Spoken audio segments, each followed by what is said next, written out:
AGam in Kansas is brought to you in part by Sure Crop, liquid crop nutrition delivered right to your farm. Kristina Butts here with the National Cattlemen's Beef Association based in Washington, D.C., and really excited to be in Kansas this week visiting with a lot of producers. Another topic that a lot of our producers are interested in and talking about, and you've got a lot of champions from the Kansas delegation in Washington, is on two rules that became final the end of June. And this is out of USDA's department, which is known as APHIS, the Animal Plant Health Inspection Service. And these two final rules are actually allowing the fresh and frozen beef importation from two countries, Argentina and Brazil. So just to be on the record, NCBA and our membership are very much so pro-trade. But when you start looking at the history of a disease known as foot and mouth disease in these two countries, we want to make sure that our country and our government is doing its due diligence to ensure that every safeguard is in place in those two respective countries to keep a virus like FMD out of the United States, because no amount of trade is worth jeopardizing our domestic herd health, and that's a priority for NCBA and our membership. NCBA utilized membership dollars once again. We actually commissioned two third-party risk assessments for them to actually review the documents that USDA put forward that NCBA also reviewed. We were able to share a lot of that information in our comments, sharing concerns with the agency about the process that they went through to deem those countries as safe.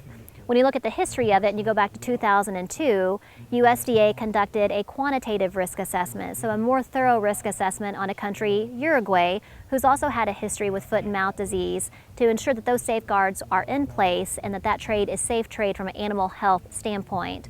Unfortunately, when APHIS went through the risk assessments for both Brazil and Argentina, it was a qualitative risk assessment. So in our opinion, not one that's more thorough than a quantitative risk assessment. So we've been asking the agency for several months and a year to actually conduct a more thorough risk assessment, to go back to the countries, conduct some on-site visits, and have written reports brought back forward to the industry to help us understand what those safeguards are and to ensure that they're going to be in place to, again, protect the herd of our domestic beef herd here in the United States.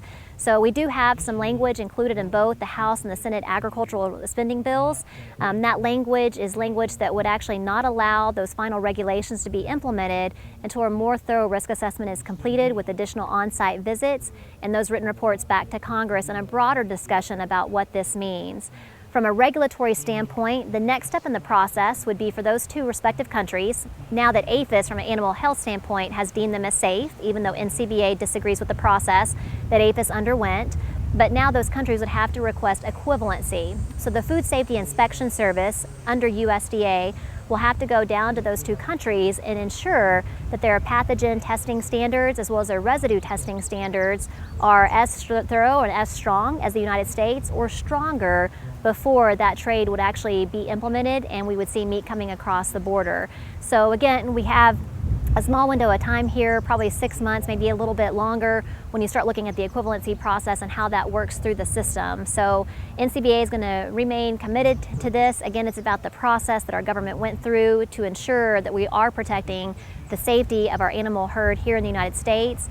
A disease like foot and mouth disease would really be devastating to our industry, not only our industry, but other food animal industries as well. So we need to make sure that the science is there, that it's strongly supported by science, and that the process is thorough that our government underwent. And right now we disagree with our government on the process that they underwent, and we're asking them to really kind of take a step back before the actual beef comes into the United States and conduct a more thorough risk assessment and have additional on-site visits just to ensure those safeguards are strong and that they are in place.